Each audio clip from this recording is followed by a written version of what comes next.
কালকেই এই সমন্বয় একটা লাথি মেরে বের করে দিবে।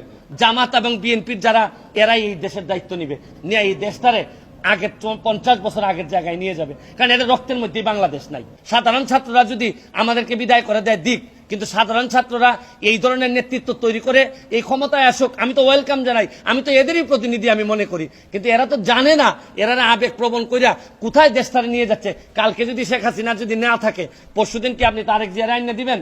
আপনি কি কারে দিবেন? এই যে 14 জন আর 100 জন সমন্বয়ক আছে, তারা এসে ক্ষমতা নিক, তারা তো ক্ষমতা নিতে পারবে না। তারা কার কাছে নিয়ে ক্ষমতা দিবে এইটাই তো আমি বুঝতে পারি না।